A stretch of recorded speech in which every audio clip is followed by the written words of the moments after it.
It is so wonderful to see you all tonight. Thank you for joining us. Incredible to be in a room full of reproductive rights advocates at this point in time, and to be joined by our distinguished guests, who Nabeeha will introduce in a few moments. I am Neerja Babaraju. I serve as the chair of the PAI board, and it is welcome you all here tonight for this absolutely critical and urgent conversation. I wish it wasn't so urgent, but it is, because we all know about the state of reproductive health in the United States and the ripple effects that that has abroad. That will be the focus of our conversation today. I am so proud to be the board chair of PAI. Since PAI's inception in 1965, PAI has played a pivotal role in shaping policies, advocating for evidence-based approaches, and empowering communities to access comprehensive reproductive health care. Through partnerships with local organizations, advocates, and innovative research, PAI has been making significant contributions to the field of reproductive health and rights for almost 60 years, which is an incredible history to celebrate. Tonight, my friend, colleague, and PAI's CEO, Nabeeha Kazi Hutchins, will lead a conversation with one of our strongest congressional champions of women's health, Rep. Schakowsky. And thank you so much for joining us this evening. The right to control one's reproductive choices is an absolutely fundamental human right, and I think we can all agree in our own lives how much that has enabled us to shape our own futures, to pursue our dreams, and to contribute to society and those around us. So, absolutely critical. Tonight's conversation will touch upon the impact of policy decisions on access to reproductive health care, the imperative of building inclusive coalitions to support and protect our rights, and the ongoing fight to secure equitable and affordable services. So thank you for joining us. More importantly, thank you for standing with us in this fight to protect and advance our rights. And with that, I will introduce and welcome Nabeeha. Good afternoon, good early evening, and thank you so much, Neerja, and welcome again to all of you, our advocates, our activists, our accountability holders. Each and every one of you stands with strength, and we at PAI are so thankful for your voice, for you remaining by our side, especially in this time when we are seeing the most vicious attacks on the rights, agency, autonomy, and the well-being of people. We have a very special guest here, and I'm going to talk a little bit about Representative Jan Schakowsky here in a minute, but I certainly want to welcome Dr. Talib Lashari, who is the Family Planning 2030, FP 2030 focal point for the government of Pakistan at the Ministry of Health. So thank you for joining us.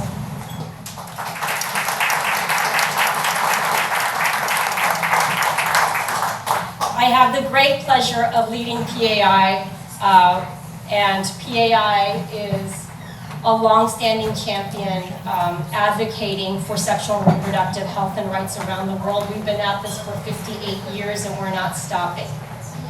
Core to our work is advancing U.S. policies and funding that support access to sexual and reproductive health care and support the rights of people.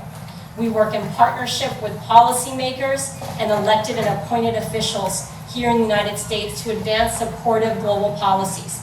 We amplify the voices of global reproductive rights advocates throughout Congress. And knowing that we are part of a global movement and we have a responsibility to continue to support and amplify that movement, we provide resources to a global coalition of sexual and reproductive health and rights advocates across more than 30 countries so they can advance sexual and reproductive health and rights in their own communities, on their own terms, informed by what their own communities need. In the United States, we are at a crossroads. We see a battle between the preferences of the majority of Americans And the majority of Americans want the right to choose to be respected. I can't emphasize that enough.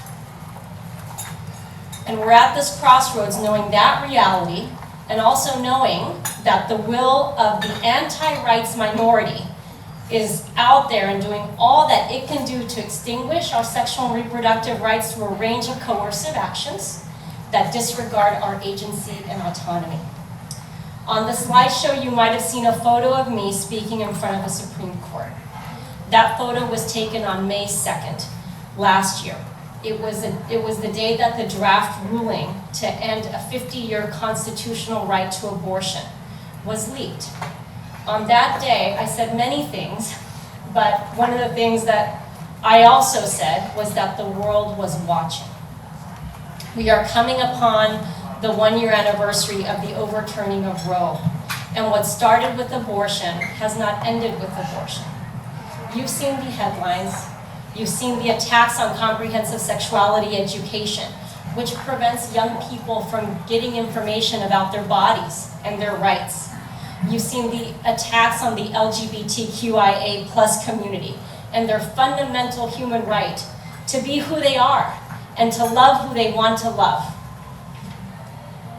You've seen the efforts, and you've read about the efforts to derail access to safe and essential health care, such as emergency contraceptives and the abortion pill mifepristone, both that are used in the United States and around the world for decades, and more. Now, the United States is the biggest global health funder in the world. Our government holds vital purse strings that control what other countries can do, even with their own money. The restrictive policies that come and go depending upon the administration in power has a strong chilling effect in communities around the world. Even in times when restrictive policies are removed, the effects of those policies linger, and we'll talk a little bit more about that. They linger, and they have a long-standing effect and harm on the lives and the well-being of people for generations to come.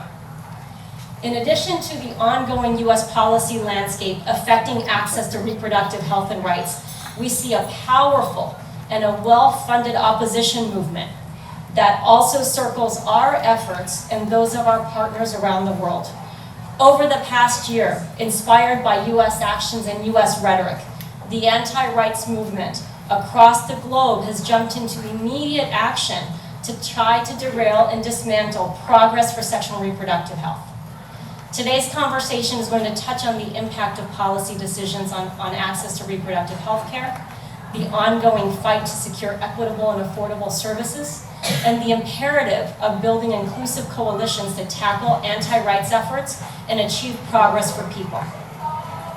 There is no better leader than our distinguished guest, who is going to help drill down on some of the policy issues we're facing, reflect on what communities here and abroad are experiencing, and hear what we together can do as advocates and as champions for our shared cause. Throughout her distinguished career, Representative Jan Schakowsky has shown both an unwavering dedication to protecting rights and also expanding those rights. Now, we're expecting Representative Barbara Lee.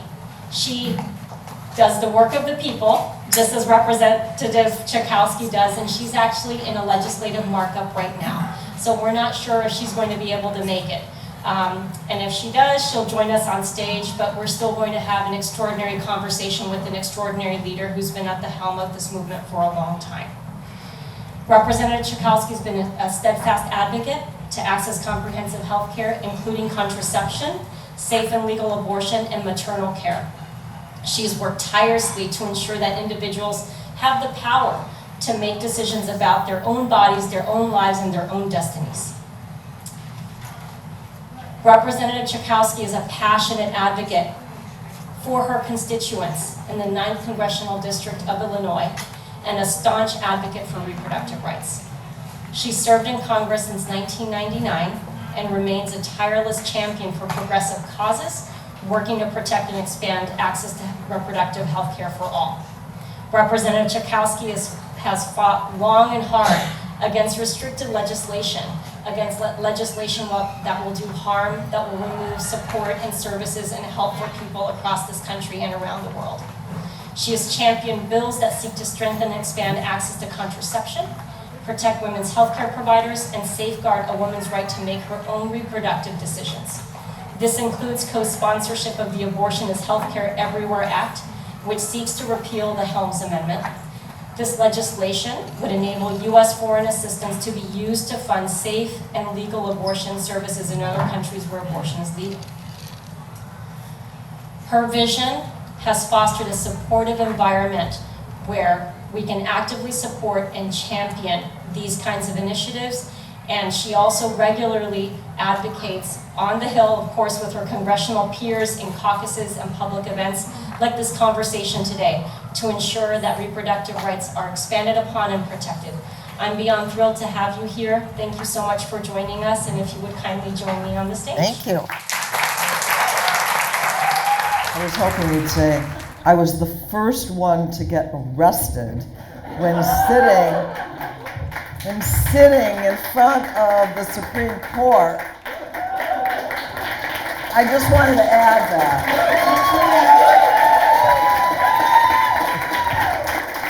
And I wasn't alone. Well, now I will add that to every introduction of you for sure. Okay, Thank you yeah. so much. I'm a badass. That's it. Okay.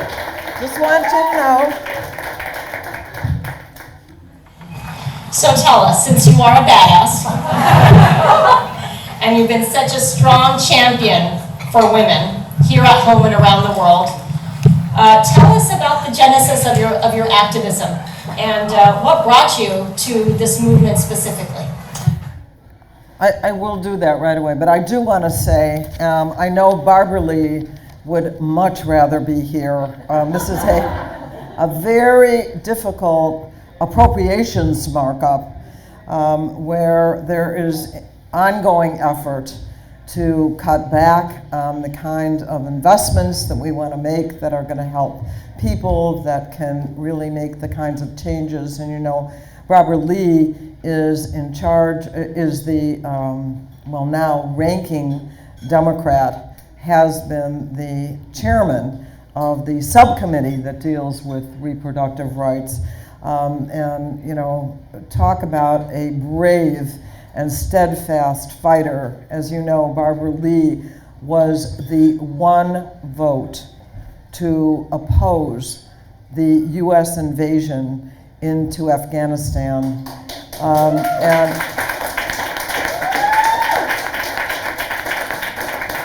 And there's a whole bunch of us who wish we had followed her now, many years later. But you know, that was an incredible vote. She was under enormous. She had to have security for quite a long time after that vote. A movie has been done about Barbara Lee. That if you get an opportunity to look at that, many of us say Barbara Lee speaks for me. So I'm going to do my best tonight also to speak for her if she doesn't get here. If she does, you know, it'll be a treat for all of us. What was the question? What? The genesis of your activism. Yeah. So I can hardly remember a time as an adult. Not so much, even when I was in college, which I finished. I graduated when I was in 3 years when I was 20. Got married right away, had kids right away. But after that, I've been involved in many activist opportunities, I grew up, though, in a time before Roe v. Wade. And I remember the time of being frightened, being worried, seeing friends that were, you know, wanted to be sure that we could have that opportunity, that was a right. And I remember when finally Roe v. Wade did become the law of the land. But before that, a friend of mine now, Heather Booth, who was Jane. Heather Booth started this really underground effort. It started just to help a friend to be able to get a safe abortion. And you may have seen some films called Jane, about Jane, that ended up saving many, many women, helping many hundreds and hundreds of women in the Chicago area who then were able to achieve abortion abortion services, safe abortion services. And then of course we had Roe v. Wade. But I never believed, I really never thought, and I think too many of us were complacent, that we would now end up in a time where my granddaughters don't have the same rights that I had then, and that I don't need now. Just saying, Bob. My husband is here. We don't have to worry about that now. I'm just saying. My granddaughters, would have to worry about that. So I've been involved in the Equal Rights Amendment when we were fighting almost hand-to-hand combat in the state of Illinois, where we did not pass it by one vote. Now we went back later, and now we're trying to make the time extended so that the fact that the state of Illinois has finally passed it, and that we've gotten the 3 states that hadn't in time and we have a new and robust action agenda for the Equal Rights Amendment. Ayanna Pressley is the chair of that effort. Yeah. And we're going to keep fighting. I mean, it's just remarkable that in the United States of America, in 2023, that we do not have the same rights that we need. But you know how things have gone when it comes to basic rights in the United States. So it is my privilege now to be able to be an activist and an organizer and a member of the United States Congress to carry on that effort. But I want to tell you, as important as it will be if Barbara Lee is able to come here, it's as important that you are here, and the work that PAI is doing, and the organizing, and the learning, and the passing on the messages, and mobilizing is absolutely essential, as essential, I think even more essential than what we do in the Congress. It doesn't happen without you. Well, thank you.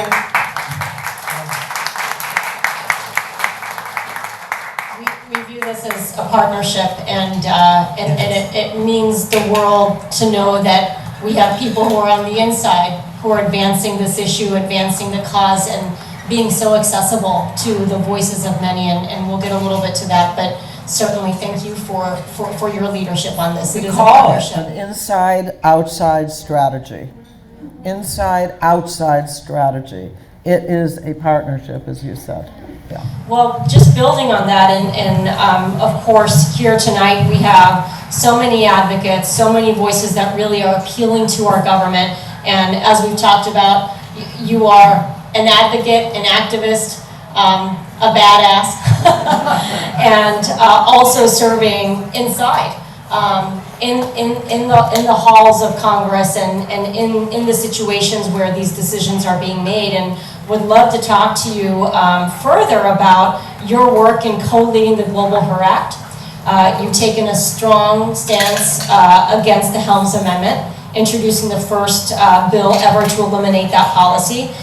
Why is it so important that we remove that policy? Why is it so important that we continue to tackle this injustice that is Helms, and why it matters both for us here at home and abroad?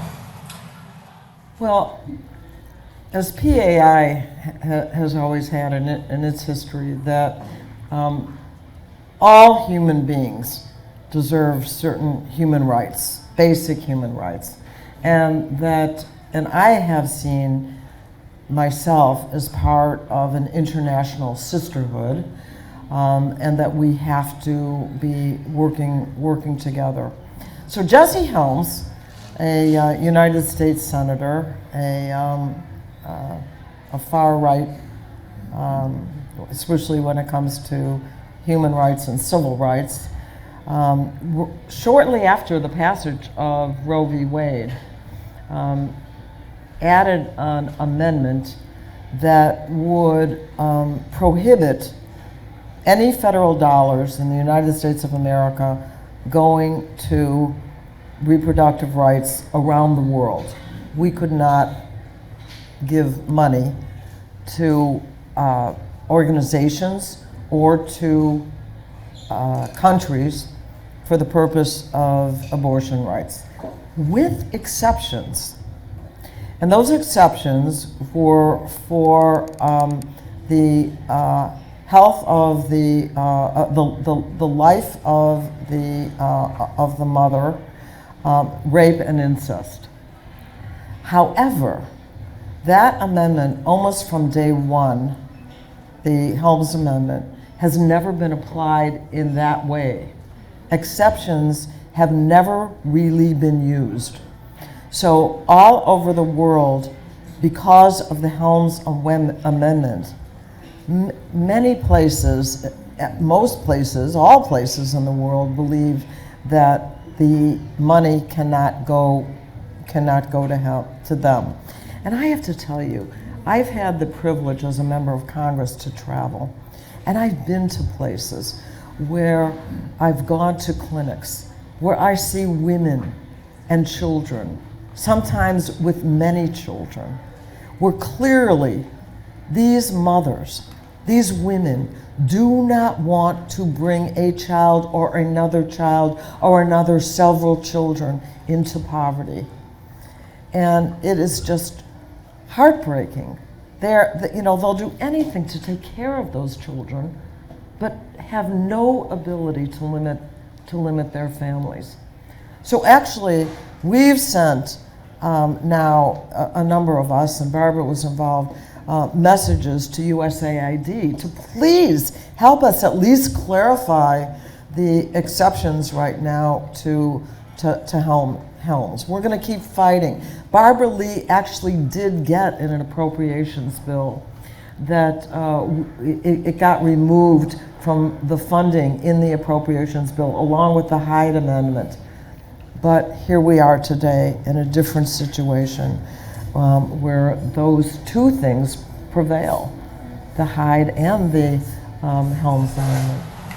And it is such an overreach, because even in countries where abortion is legal, where good point. I forgot to make. Right, even if in countries where abortion is legal, if you're receiving funding from the U.S. government to support your health systems, you cannot provide any type of abortion care and support, even in your country where it's legal.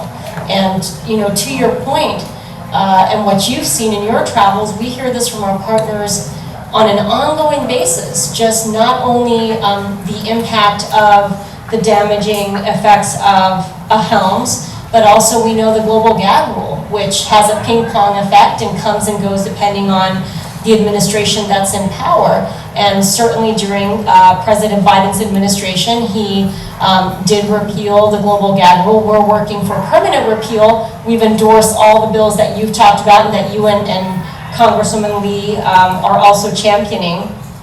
But these effects are lingering when these policies are put in place. When this overreach on funding and restrictions are in place, they harm people for the entire trajectory of their life. So we hear it daily. And on the GGR and even our policies, we talk about during the administration prior to President Biden. Under President Trump, there was the most restricted interpretation of these policies. It was absolutely devastating. And what we heard from our local partners is it completely eroded health systems. It eroded the ability for health workers to do their work. And so what happens in a time of public health crisis such as COVID, where you need to rely on local health workers and local health clinics to deliver information, to provide vaccines, to support care, they weren't there anymore. So it's not just an overreach on the provision of reproductive health services, it's an overreach on the resilience of community health systems that ultimately have a global impact. You know, I totally agree with you, but there's another strand that is going on right now, and that is this feeling that I have not only here in the United States, which I do for sure see, is that women around the world are feeling more empowered, more feeling their own power, standing up and speaking out more than I have seen in a long time, and I've lived a long time. I am seeing that women around the world, and I think inspired in part by women in the United States, but other places too. And you know, actually abortion rights in Central America have been expanded. So there are places in the world where things are getting in a better direction. And I really feel, I have to tell you, I do feel optimistic. I mean, and I don't think, and let me just contradict something you said before, I don't think that this has to be handed down over generations. I do believe that this is a moment in the world, as tough as things are, and it's pretty grim out there at this moment, but I think so many people are becoming more and more enlightened with the help of organizations like you and with brave advocates speaking out and organizing, that I think this is a moment of opportunity that we have to take. I really do feel optimistic.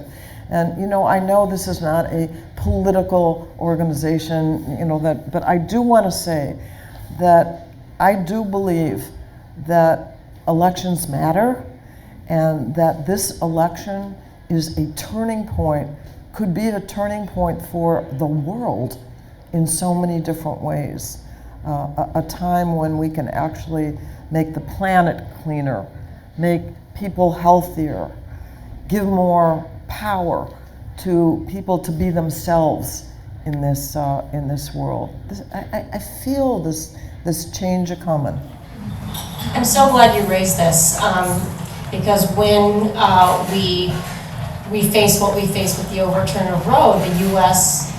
is actually one of very few countries, one of 5 or 6 that have actually regressed on reproductive health and rights. Since the 1990s, dozens and dozens of countries have made progress towards reproductive health and rights. And the example that you bring up for Central America, Latin America, is a source of inspiration. Home for me is Mexico. I was born in Pakistan, U.S. citizen out of Kansas, and we will talk about the state of the American people's voice in this. Home is Mexico. And in Mexico City, in Mexico, they passed the constitutional right to an abortion. And we see this in Argentina and Colombia and Mexico and other countries with the Green Wave movement. And to your point, there's a whole new generation and a whole new set of advocates who are saying, we're going to stand up and say, no, this is not good for us. It's not good for other people's policies to overreach and tell us what we can do. It's not good for us to have elected officials decide what is good for our bodies and what is good for our communities. And to your point, I think there is a space to be inspired and carry that work forward. It's exciting, and maybe that's some of the example that we need to carry with us to fuel and fortify our own advocacy. And I want to tell you, in order to do this work, we have to be really positive. Think about, no, we do. When we think about the words of Dr. Martin Luther King, that the arc of the moral universe is long, but it bends towards justice. And, you know, he believed that on very dark days. We have some dark days, but we absolutely have seen steps in progress. We know that when we fight, we win. And so people want to be with optimistic people that believe that we can win, people who have experienced winning, sharing that with others. I guess what I'm saying is that the thing that really is the killer for our progress is, what's the word, Bob? Hopelessness. What? Hopelessness. Hopelessness. Thank you, Bob. Bob is one of the most optimistic people in the world. But hopelessness really is the enemy of progress. So we need to change that kind of feeling. And I know that you do that all the time. So can we talk about the midterms a little bit, just to get to also inspiration here in our own country? And I raised my great state of Kansas because it started with Kansas, it didn't end with Kansas. That was the first state that in the midterms had put abortion on the docket as a case to remove it from the Constitution, and that did not happen. And then we saw the other effects. So there is also optimism and opportunity here in our own country. Talk a little bit about that and what the majority of Americans really want. You know, when that happened, when Ruby Red Kansas,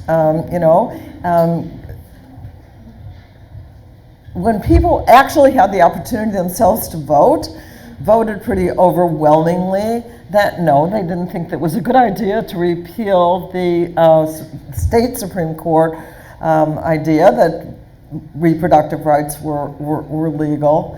I was wishing I had been a fly on the wall among those crafters and supporters of the repeal. Like, they must have been, what were they thinking? Obviously, they were totally off the mark, had no idea of what people were really thinking, women, men as well, voting to say, we don't want our rights to be taken away. And it was a real shock, I think, for people all over the United States of America. And wherever there was a referendum on this question, and people actually have the right to make a decision, then it always was in the favor of reproductive rights. And actually in the favor of justice over and over. I mean, they have tried to generate this culture war, this anti-LGBTQ, the generation after me and after beyond me, it's over. That war is over. The next generation does not think about that much about, what was it? Don't say, what did he want? Don't say gay. Don't say gay? I mean, come on. What are they talking about? I was at a hearing today on the issue of the health care for transgender kids. And there was one of the witnesses today was claimed to be some sort of an expert in how dangerous it was the next thing to child abuse to provide the kind of health care for gender non-conforming kids and to change gender. And opposite her was a real doctor who was, talking about how important this was. And I had the opportunity to say, as the proud grandmother of a trans young man, I want to tell you that the best thing that has happened in his life is for him to be able to be the person that he is and live his life.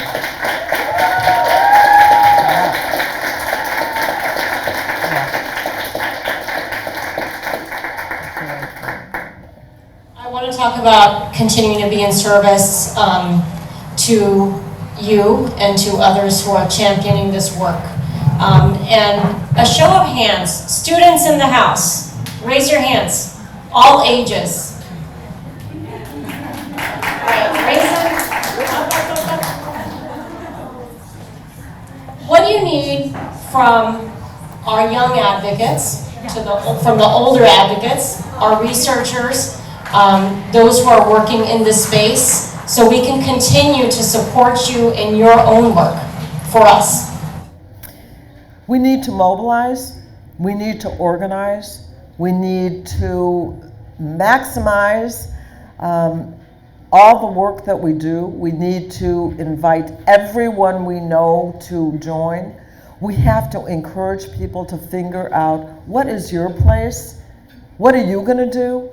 We have ideas for you. You can participate in this way and that way.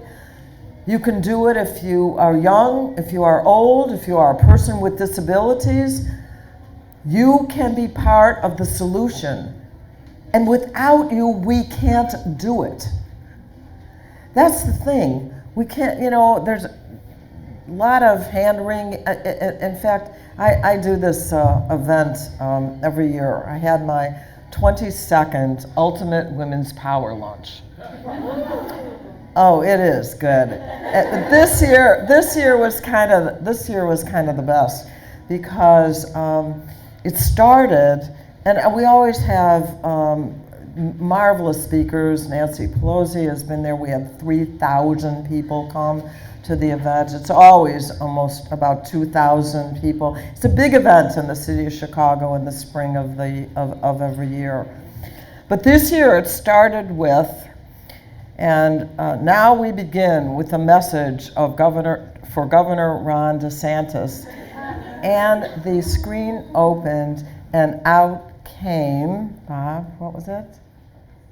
Drag queens. Drag queens! And out came the drag queens. And I said, and the message is to Ron DeSantis, is that in this upcoming election, we are speaking to you and all the other haters of rights, that we are going to drag out the vote.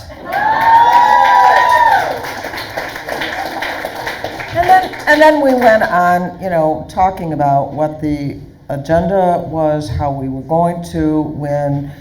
We had Catherine Clark, who is now the whip of the House.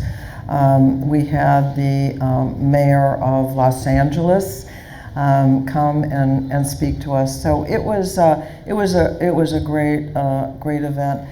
But it also had some fun in it too, and so we want to not only work hard and work long and do things like protests. There were just some young people sleeping for a week outdoors about gun violence at the Capitol, and all these protests that are going on. But we have never seen before the overturning of Roe v. Wade, an actual going backwards and taking away a right. The history of the United States has been to expand rights.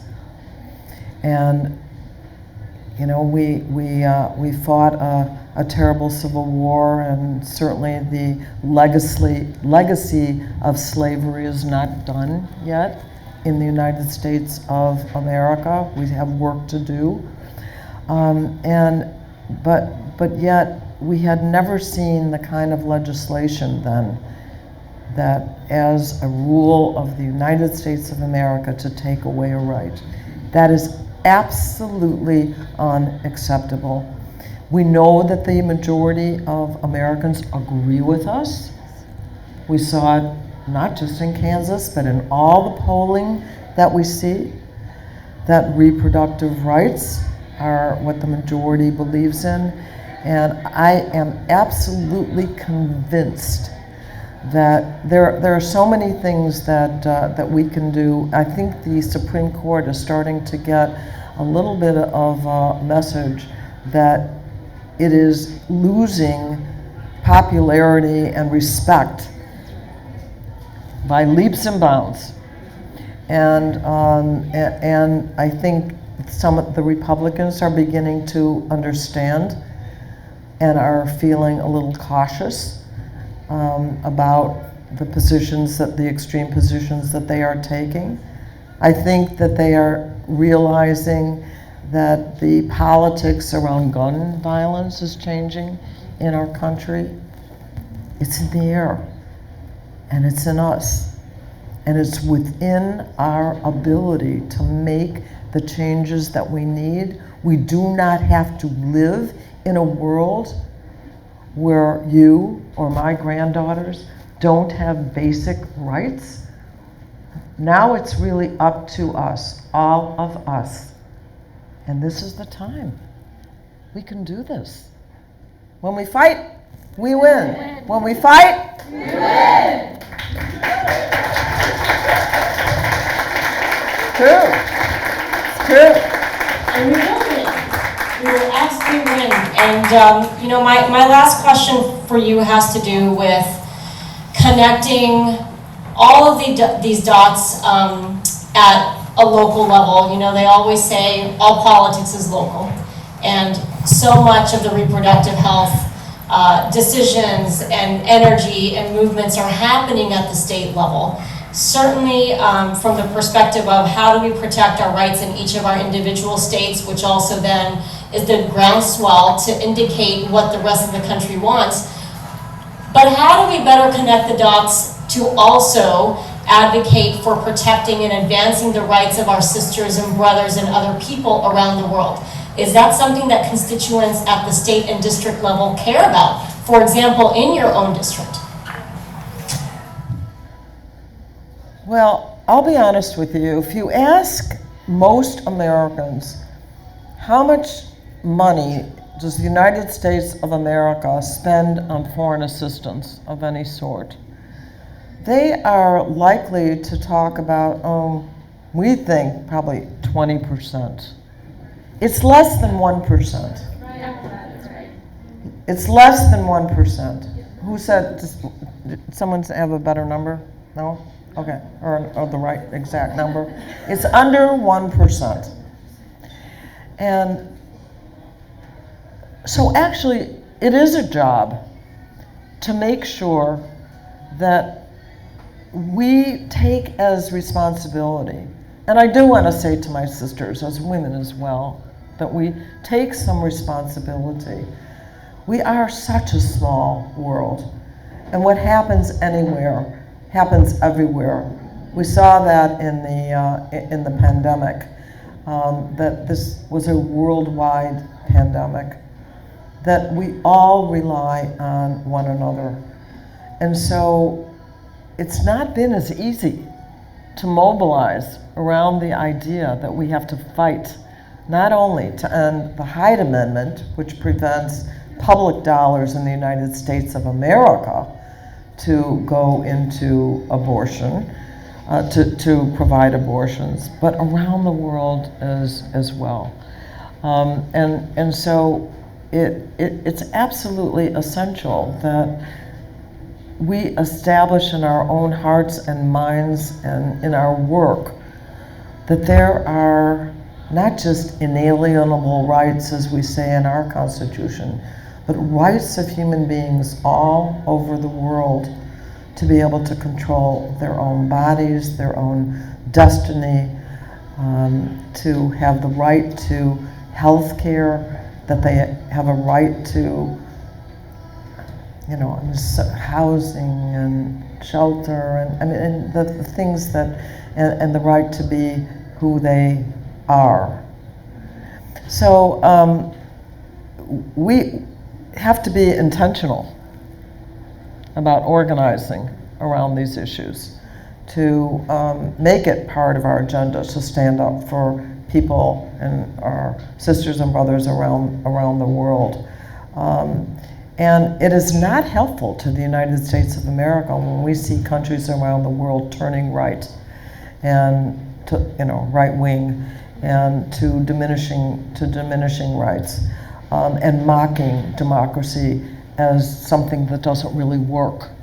And so it is in our own self-interest, absolutely, to see ourselves as citizens of the world, of humanity, and to fight harder and harder to make sure that we're inclusive in the largest sense of the world, of the word, to work on these issues.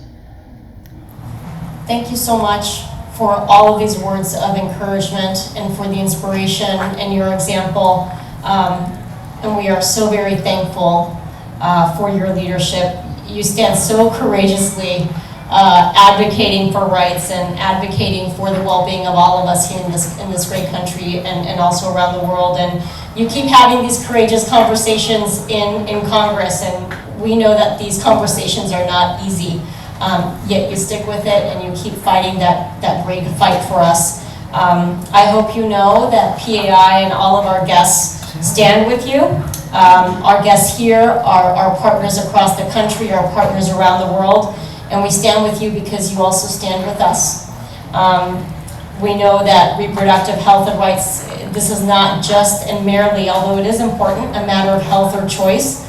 It is really deeply intertwined with justice and equity and the realization of human rights for all the things that we are advocating for as the United States, for what we want for communities around the world. That is our imperative. We want human rights to be respected around the world, gender equality to be achieved around the world, but we also have to be that example here. Well, let me just say the thank you back, because throughout my advocacy, I've been completely reliant on people standing up, coming forward, fighting back. We have so many heroes in the world, a lot of them not well known, who have stood up sometimes at the expense of their lives and their well-being to do that. And so I'm inspired all the time by the courage that I see. So, no whining, no hand-wringing, fighting. We can fight and win. Well, we're going to keep moving forward. We're going to keep speaking truth to power, and we're going to be ever so watchful of the threats that abound and that linger, and continue to walk in solidarity. We're stronger together, and together we're unstoppable. We're going to win, and thank you so much, Congresswoman, for your leadership and for joining us. It's been a great privilege to have you, your support of PAI, and thank you all for joining us as well. Thank you.